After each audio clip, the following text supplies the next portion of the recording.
So I think there's a really big misconception among people who don't know much about Greek life that it's just like, go through recruitment, whatever you think that is, and then you just sign up for a 4-year party. There are expectations. You don't just sign up and you get to go to these parties, you get to have this formal or do this and that. Like, you're required to do service hours, you're required to do continuing educations, which when you get initiated, this is the expectation of you. Like, you will continue to strive to be a better member of your community.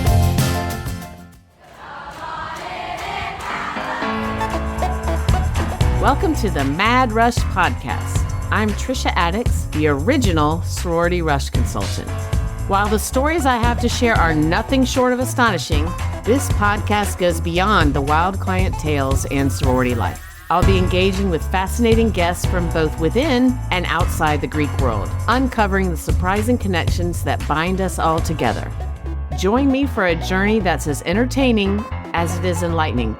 Welcome to Mad Rush.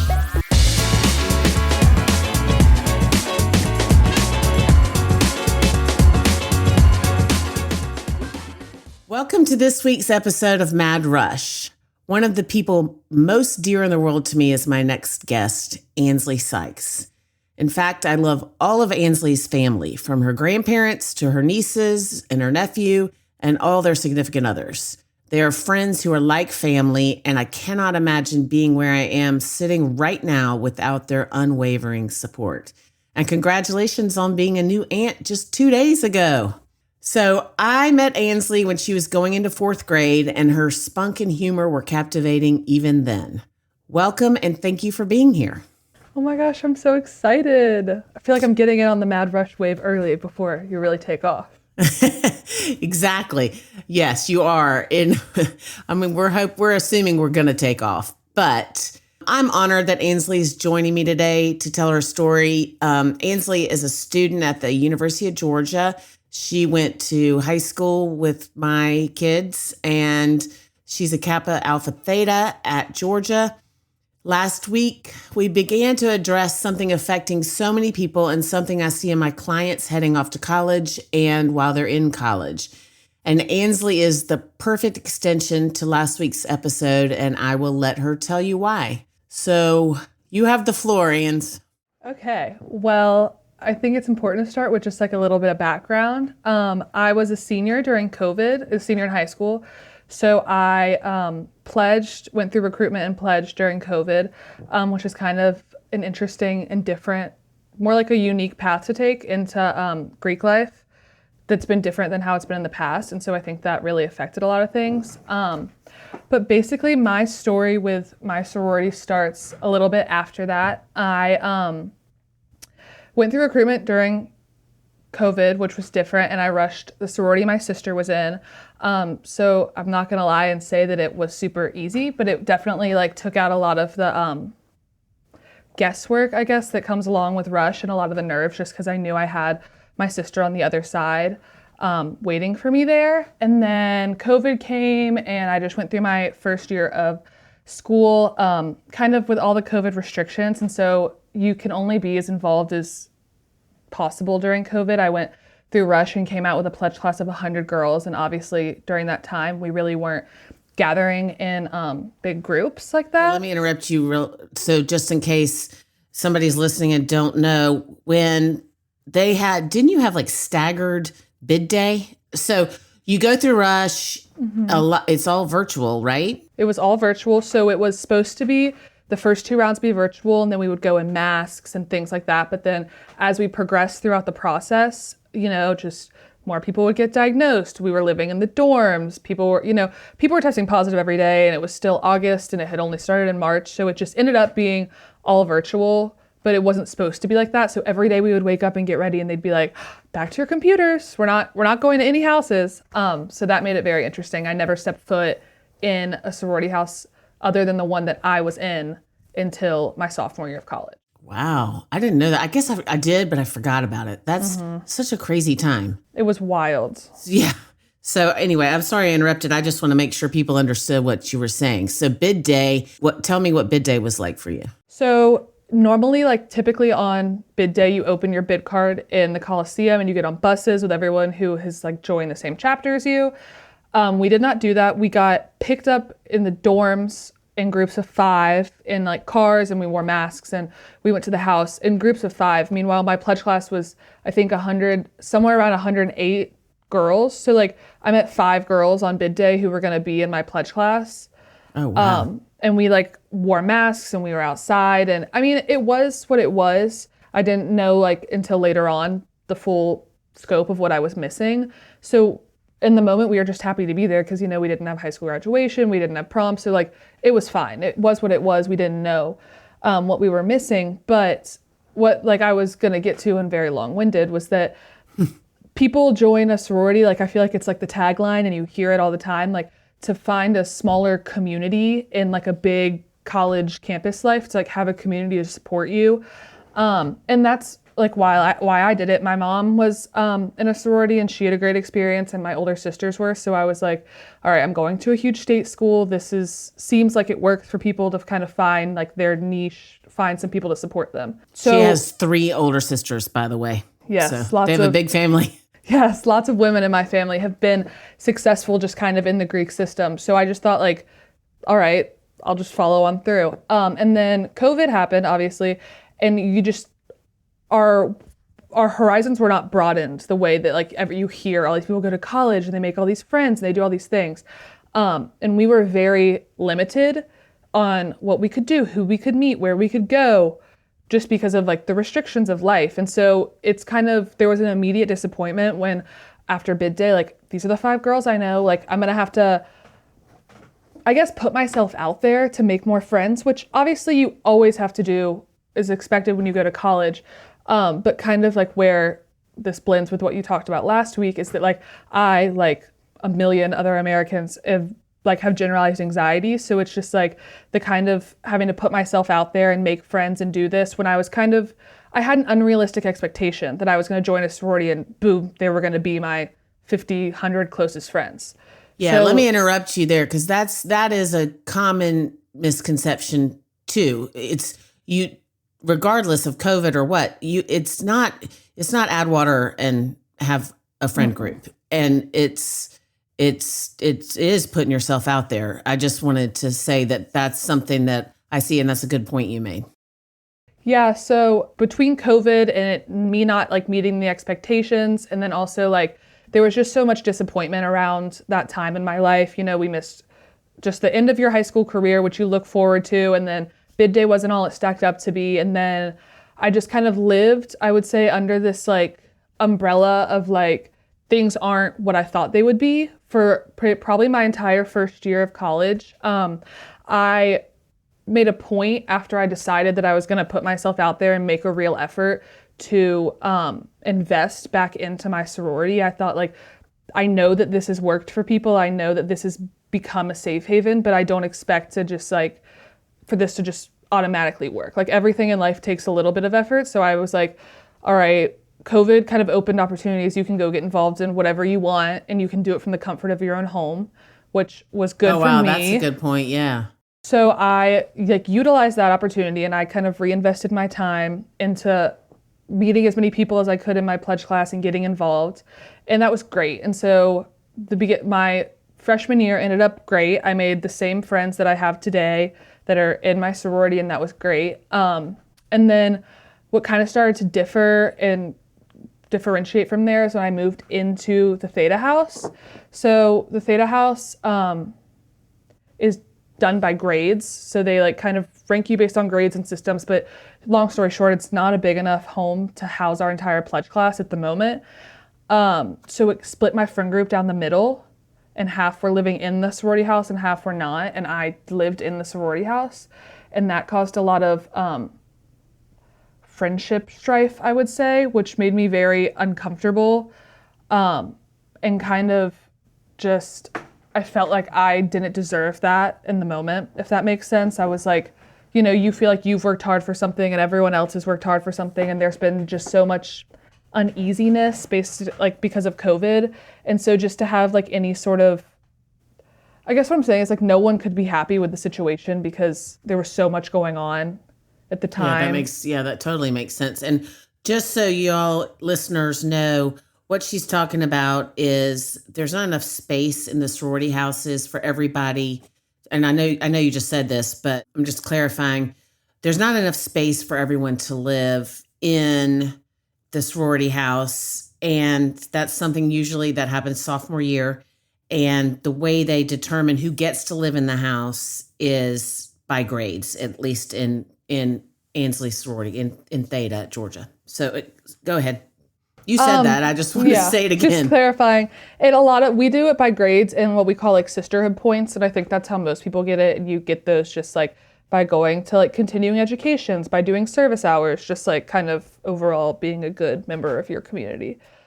Yeah. So say a little bit more about sisterhood points, because I think it's important that people understand that this is just not like a frivolous everything's not. So how can you get sisterhood points? So I think there's a really big misconception among people who don't know much about Greek life that it's just like go through recruitment, whatever you think that is, and then you just sign up for a 4-year party. In my chapter, and I know like kind of across Greek life at my school, you join an organization and they are there to help you not only like be your community and be in your corner, but they're there to help you become a better version of yourself. You know, there are expectations. You don't just sign up and you get to go to these parties, you get to have this formal or do this and that. Like you're required to do service hours, you're required to do continuing educations, which a lot of times they're geared towards your chapter. So we had a lot of education opportunities to learn about like violence against women, how to live healthy, how to like promote your mental health, things like that. So you're required to do those things. It's part of like when you get initiated, this is the expectation of you. Like you will continue to strive to be a better member of your community and to like uphold the standards of your sorority. And I think that is because in a group of girls that big, it can get catty or rude. And it's like, we have a clear message, you know, like everything in Greek life is rooted in philanthropy. And I think that it all just kind of comes back to that. You know, I know at least like with our philanthropy, like it was very hands-on. So there were lots of expectations. Like we were fundraising for an organization that was in Athens while we were there. So we got to see like what organization was that? CASA, Court Appointed Special Advocates. They work with foster children. But that's like a hands-on, like we get to help them help our community. And I think people just assume that you sign up and it's a 4-year party, but there are expectations and there are things that are necessary to be a member of a sorority. You can't just like coast through and not do any of these things. In Athens, among our Greek life, our bid day is August 18th and they are initiated on October 4th. So that's like a 6-7 week period. And during that, it's not like what you would think like you see on movies. Like it's educational. It's all, this is what we stand for. This is the history of our chapter. These are the ways you can get involved. And then a lot of it is like standard setting. And by standard setting, I mean like these are the grades that you need to have to continue to be a member of our chapter.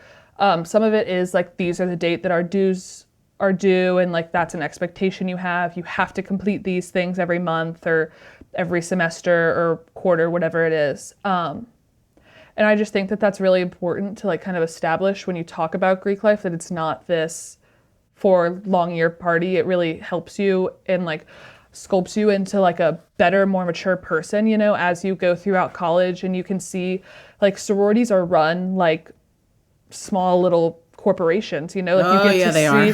And I think that for people who choose to get involved in the way I chose to get involved, you get to kind of have that sort of leadership expectation. You get to kind of have see like what your leaders expect of you.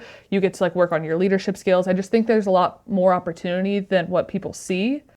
And that's such a good point to make. And it's so true. And it is not, I mean, there are some social things, but finding your people extends way more to like-minded people who want to do good and want to be involved. Mm-hmm. And that comes along with people who like to go out, but it doesn't have to only be, you know, you don't have, your group doesn't have to be comprised of people who want to go out and party, just like in anything. So you moved into your house and that caused some issues, is what you're... Yes, there was that, because there was kind of this like grades is how you got here and XYZ and whatever.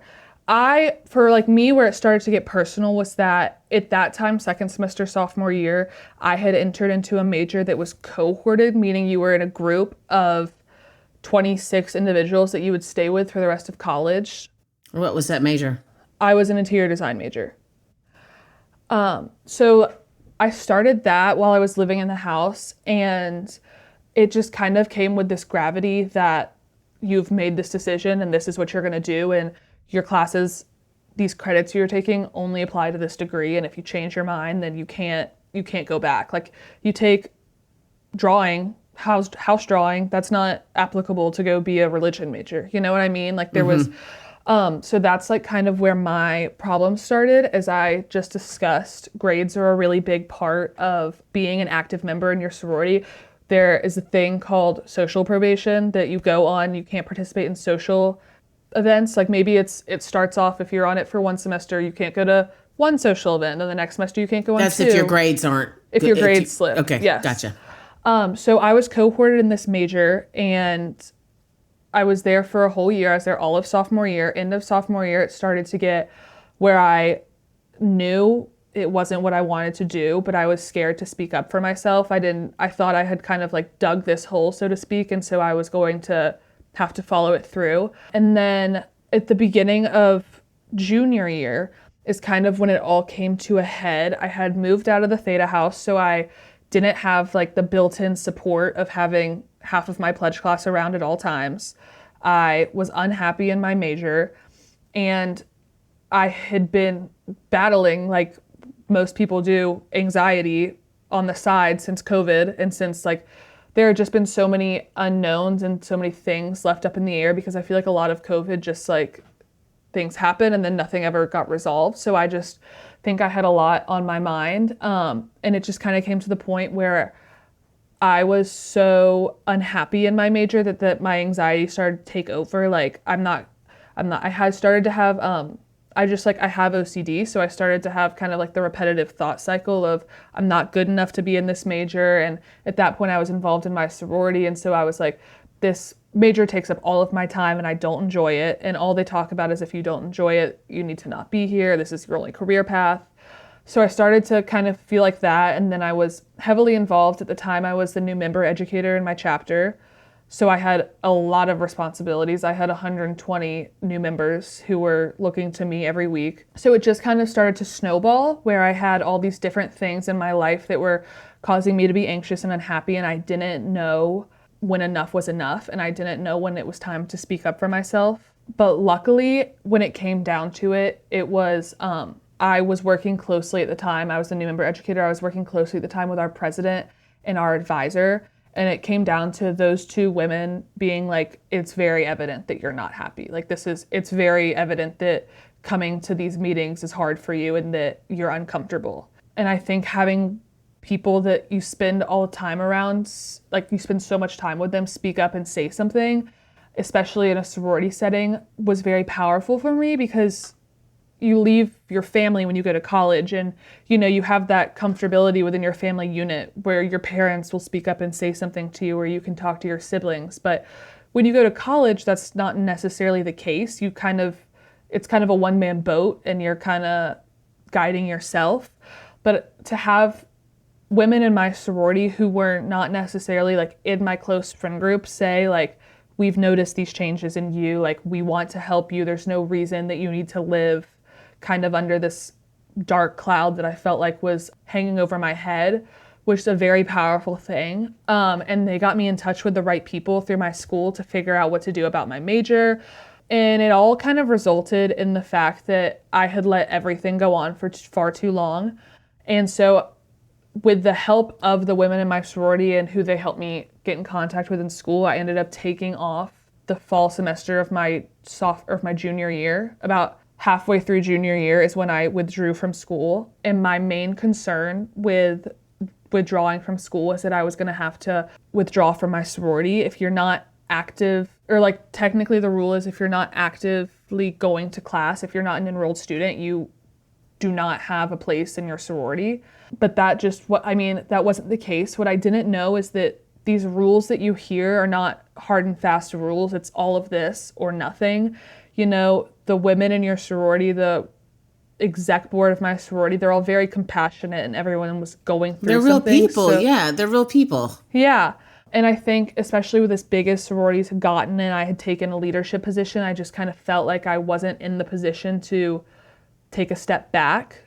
I had to do this. I had made this commitment. I had to do this. And so when I withdrew, they allowed me to stay on and finish my commitment as new member educator, which was great for me because I think people don't talk enough about how sometimes you just need a break. You just have to take a break. And I did. I needed a break from school. I needed to figure out what I could do that would make me happy, that would guide me in the right direction. But I also had made a commitment and that was important to follow through. And I think that I was getting the support academically from my sorority, like we can help you get on the right path. But then by them extending me the grace to stay involved in my sorority helped me socially, because it would be so easy to just take a semester off and become a recluse, go back to my parents' house and do nothing. I ended up not doing that because I was allowed to stay and I was allowed to be social. And, I had great friends through my sorority who would have been there for me no matter what, whether I stayed or left, whether I went back home to my parents' house.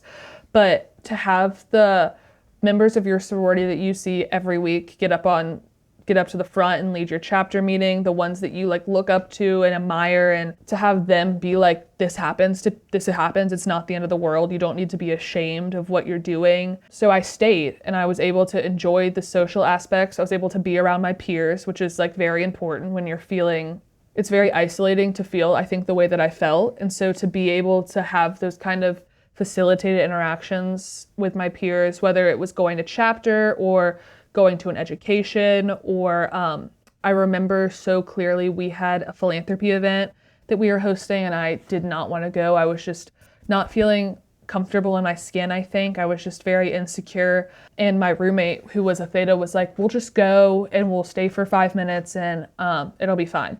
And I got there and I looked around and I had 20 people to talk to and no one cared, even if I think most people wouldn't know, because I think I know it does happen more than you think. People are, going through their own thing, but no one cared that I wasn't in school. No one cared that I was, not that I was struggling.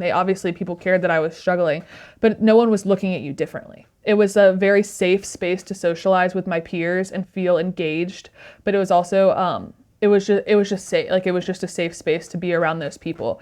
And so for that, and that kind of having that kind of relationship with my sorority, I think it really helped me when I did re-enroll back in school. I had the support. I had girls checking in on me who I did not see every day. I had girls outside of my immediate friend group asking how I was doing. And it's not like it was a big publicized, Ansley's taking time away from school, but gonna have, it wasn't like that. It was just the girls who you come across, who you talked to at some point, they followed up with you and they were making sure that things were on the right path. And our advisor, who is a grown woman, she's an adult, was following up, hey, how are things going? And it was just nice to, they say you join a sorority to find your community. And I think I struggled with that for 2 years, even though I had great friends. And then when I struggled, my community stepped up and they were really there for me. Yeah, I have tears in my eyes. That's just, and I know most of the people that you're talking about. And I also know how special you are, but I also think that everybody is deserving of that. And you describing that feeling, I'm sure so many people listening know that feeling. I know that feeling of isolation and desperation and the snowball effect of how you're going to get out of this. Mm-hmm. You've hidden it, or I'm not saying you, but people hide it and they don't tell. Olivia, the therapist that was on last week, was saying, if you need to have things in place before this happens, and maybe you didn't, and maybe you didn't know that this was going to happen, and it's going to be all of a sudden you're in way over your head. Exactly. And I think going to college, I had a great high school experience. I wasn't expecting to, be the girl who kind of lets things get out of hand. It wasn't in kind of within my realm, my personality. But something that my chapter has done, and I don't know if it is national, but it is within my chapter, is that we have under the umbrella of our DEI chair, or our vice president of diversity, equity, inclusion, we now have like a mental health advocate chair. And so every week she gets up there and she says, this, and this is what they're doing on campus this week. They're having walk-in hours in the counseling office. If anyone needs to talk to me, I'm always a safe space, and just kind of gives you like the resources that you're looking for, the opportunity to speak up. And I think that that's a big thing. A lot of people aren't given like on a silver platter, speak up if you need help. And I think that's a big part of that. No one knows where to go, or they're not given like an opening to slide in and say, I also need help. And I think that that's made a huge impact in the overall vibe of our chapter. I think there's more of an open sort of conversation going on that college is hard for everybody, and this is a hard time of our lives. So if we can rely and lean on each other, we should. And I think that has changed a lot. And also within this position, I think it's important to acknowledge that we did talk about like there are expectations to be a part of a sorority. Sometimes life gets in the way and you just can't complete these expectations, whether your GPA drops or sometimes you have to work and you cannot make it to an education. And she's kind of also like your go-to to talk about that. Like, I'm really sorry I didn't make it to an education. Like, I have to work to pay for something. Or a lot of times, like, people get bad grades because they go out too much, or because they went on vacation and they missed a test. Or sometimes you just get bad grades because it's hard to go to class every day because you're struggling with something. And, she's like kind of become a point where you shouldn't be punished for that. Like, you getting up and going to class every day if you are struggling is like something to be commended for. And so there's been a big push not to have some sort of like academic implication if you are struggling. And that is why like your grades have slipped, which I think is really important and would have changed. And it's really hard to do. It's really hard to do to motivate. I mean, no matter what, whether it's go to class or just get up and shower, it's hard to do when you're struggling. And that grace that they are, or that the fact that they're recognizing that is huge. I'm hoping it's kind of like a generational shift, and that it'll be like everywhere soon. I do kind of think it's something to my local chapter. I don't think has been implemented nationally, but I know within our national convention that it's been talked about a lot. So hopefully that's a change we'll see in Greek life soon. That'd be very nice. That would be nice. And I feel like if anybody can help spur that on, it would be you. So you re-enrolled in school, and do you change your major? I did. After that semester, I went and saw one of the women that they put me in contact with. At a school as big as Georgia, it's very difficult kind of to find the help you need. They'll give you an advisor, and your advisor's great, but if you need someone to look at your transcript and say these classes can go here and they fulfill these requirements. So my advisor helped me find the person on campus to do that, and I did that. And so I'm a communications major now, which is fine. I mean, it'll get me out of college. It ended up being the thing that like I love being in Athens and I love college life, but the school I think I've just run my course on, and so communications will get me out the fastest, which is fine. Right. And everybody's path is different. And I think it's so important that you're being so transparent, and so I'm so grateful for you being transparent because, looking at Ansley, I'm speaking to the listeners now, looking at Ansley, you would never imagine that she could have been struggling as much as she was. And it's so important to know that you're not alone. And these feelings are not just feelings that you're having.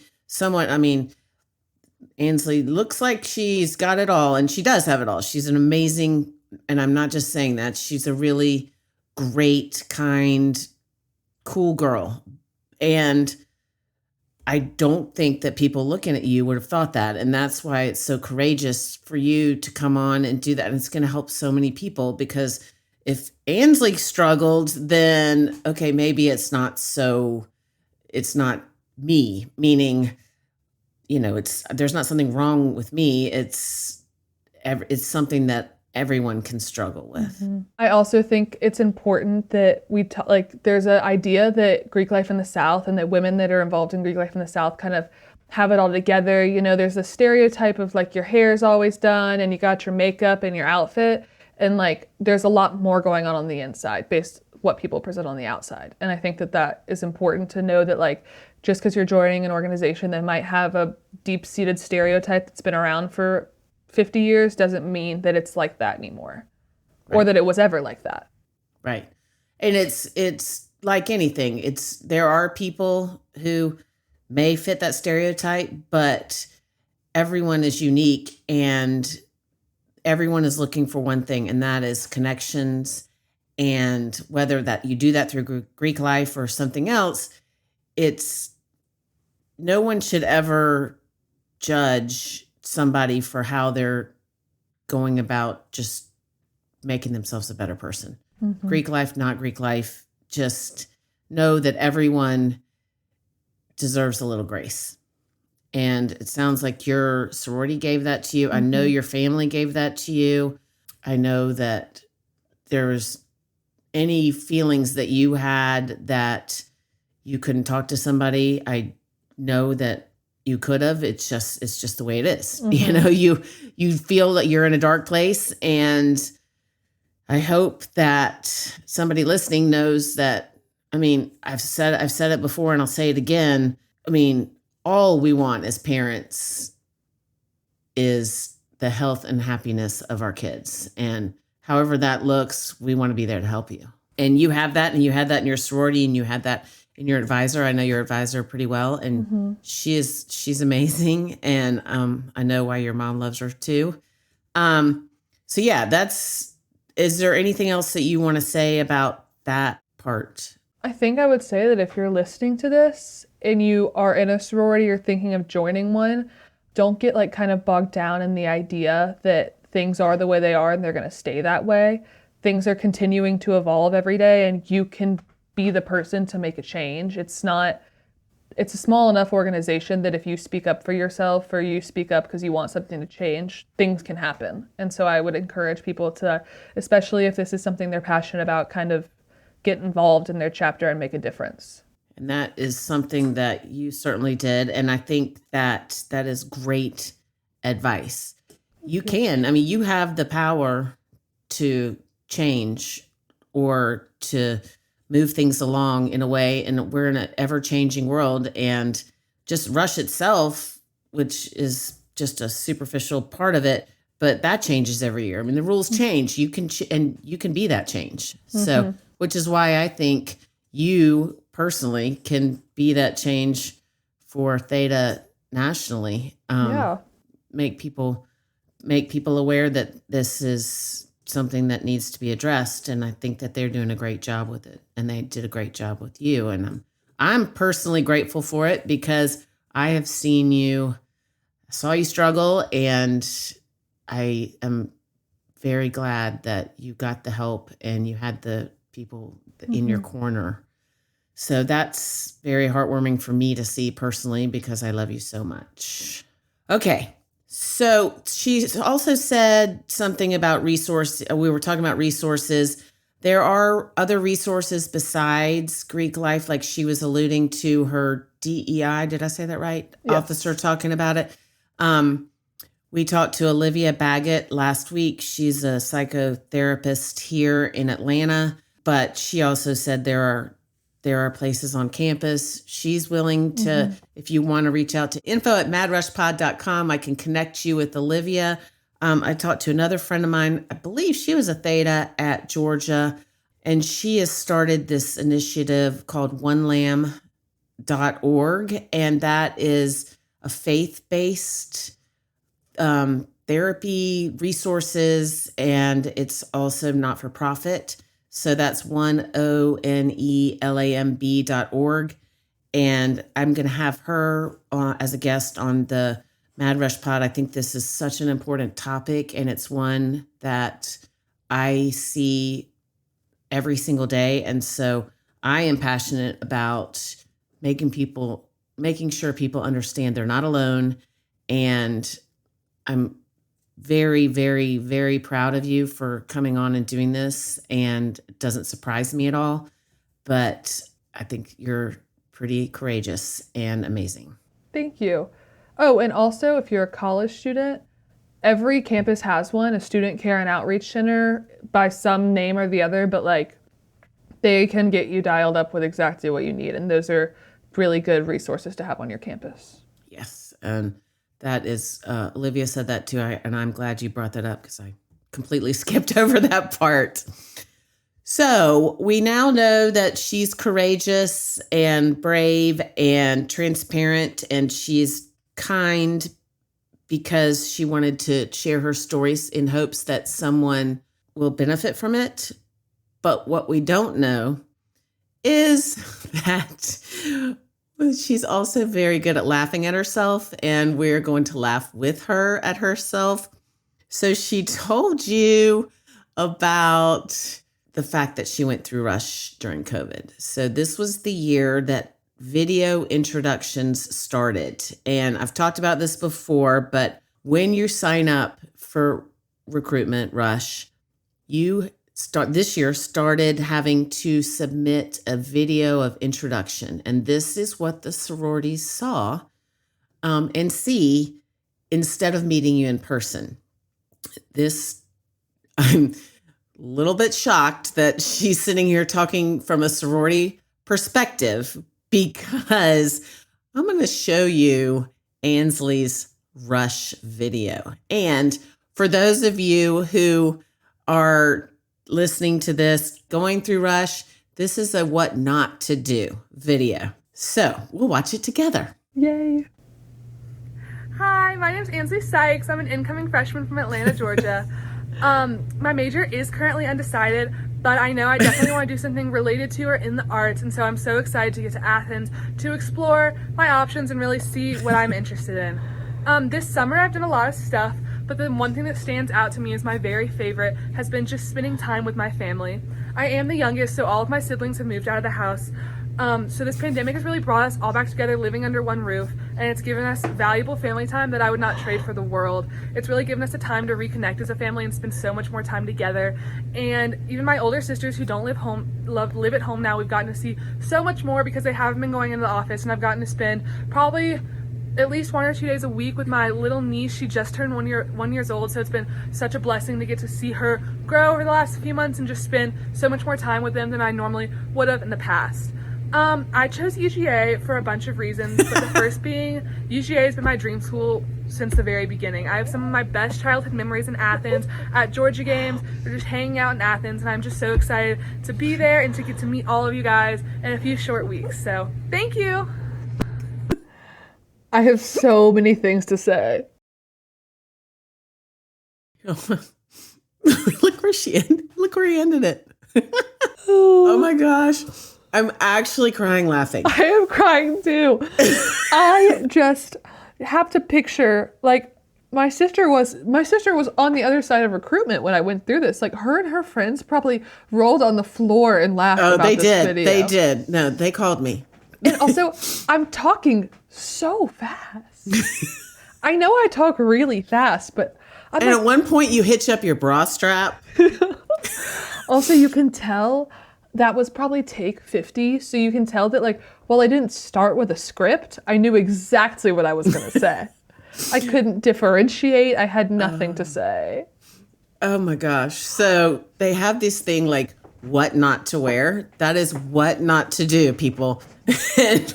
But what I love so much is that it's again with your transparency and willing to help someone. Somebody is looking at that thinking, all right, it's not that bad. Mine's not that bad. So, and also like the camera angle, I'm below my chin. Like I couldn't have held it. I know. I don't know. There's so many things wrong with that. And to think I had 3 older sisters who were in sororities. Where were they? It looks like you were in Colorado. What were they there? They were there. And they weren't helping you out at all. Yeah. Okay. Sometimes it takes some extra help. Everybody needs help, especially in that instance. So again, I'm super glad that you were able to speak from a perspective of being in a sorority, because I'm not quite sure that that would. You wouldn't know it. No, you wouldn't. But thank you for sharing that. That's, I mean, literally, speaking of makeup, I'm crying my makeup. Okay, so you're about to do the last thing. Bama Rush Talk. Popularize the hashtag OOTD, outfit of the day. For Mad Rush, I am repurposing this hashtag OOTD into observation of the day. What is Ansley's hashtag observation of the day? Have you watched America's Sweetheart, Dallas Cowboys cheerleaders? Oh, yeah. Yes. Okay. Are you kidding? Of course. That's my observation of the day. If you haven't seen it, you need to go see it. I love Victoria. I think if you watch Team Victoria? Yes, I'm Team Victoria. I think Victoria has become like the mental health advocate of the Dallas Cowboys cheerleaders, because they did not treat her well, and it shows throughout the entire show. But that's my observation of the day, that everyone should go be a fan of hers, because I think she is precious and adorable. That is a fabulous observation. Thank you so much for being here. I love you. I appreciate you. I'm proud of you. And I know I tell you this all the time, but I think you are one of a kind, special, and I am lucky that you are my daughter. That's what I call her. I have an actual daughter now and a daughter-in-law, but Ansley and her sisters have such a great, and her brother have such a special part of my heart, and I'm grateful for you. Oh, me too. Thank you for having me. I'm so excited.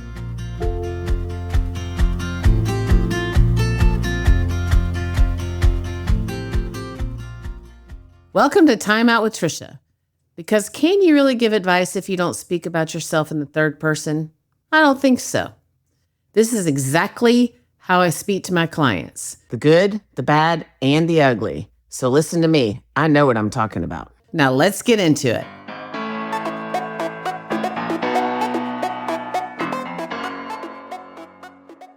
So for today, let's talk about Rush Bag Essentials. This is the bag that you will pack and carry with you as you go from party to party. I'm going to read you a list of Rush Bag Essentials, and then I'm going to tell you what I think about it. Okay, this is recommended by someone else, not me. In your bag, you should have deodorant, mints, Band-Aids, hairbrush, portable charger, compact mirror, umbrella, lip balm, handheld fan, notebook, tampons, water bottle, flat slides, hairspray, snacks, cough drops, dry shampoo, setting spray, and then you should have a designer bag, and it needs to be in tote bag form. Okay, y'all, you're not going off to war. This is not essential. Okay, I'm going to tell you what I think you should put in your bag, and somebody else out there has read this list, and they're going to have it, so if you need to borrow it, you are not packing a suitcase like they are. You can borrow their stuff. So, I feel like you need mints, that doesn't take up much space, an umbrella if it looks like rain. Again, you're not going to a desert island. There are other people there. There are places you can get out of the rain. If there's a pop-up shower, you don't want to be weighed down by this massive piece of luggage that you're carrying around. It's hot. You don't need a water bottle. They have water stations anywhere and everywhere. Flat slides. The whole reason that you're wearing comfortable shoes in Rush is so you don't have to change shoes. Don't pack extra shoes. Again, not going to war. Snacks. Yeah, I think you should have a granola bar or a protein bar. But multiple snacks, again, not necessary. Cough drops. You're not in church. You don't need to stifle your coughs. Dry shampoo and setting spray, again, no. Setting spray is a good idea in sheet form, like those little powder sheets that you can get. They're very light. Get them on Amazon, and it's just a little blotting paper. Again. So for your bag, you need mints. You can do a hairbrush and a hair tie. And handheld fan is a good idea, but one of our guests told me a story about how her fan got stuck in her hair and she had to do a rush party with a fan stuck in her hair. So hopefully you have more fan handling skills than she does. Just don't pack like you're going on a vacation. This is party to party. Make sure that you aren't weighed down by your Louis Vuitton Neverfull bag.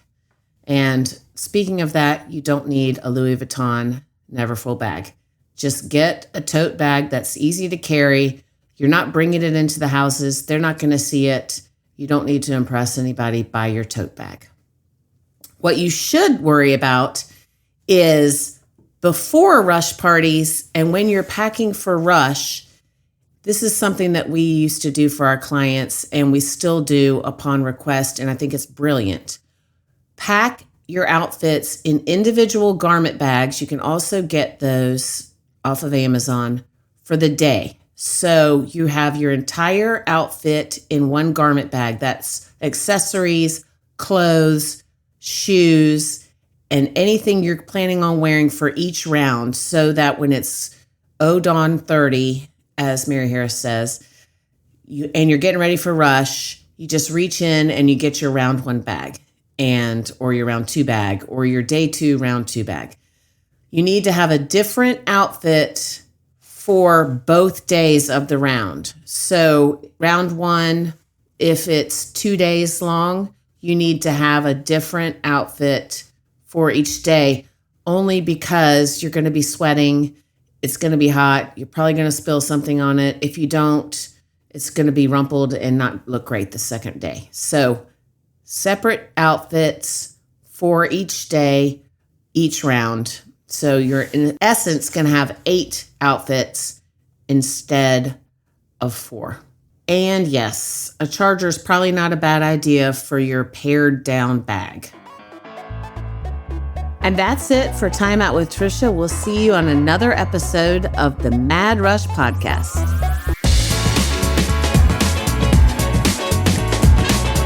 Thank you for tuning in to another episode of the Mad Rush Podcast. If you are enjoying this podcast, please consider leaving us a 5-star review.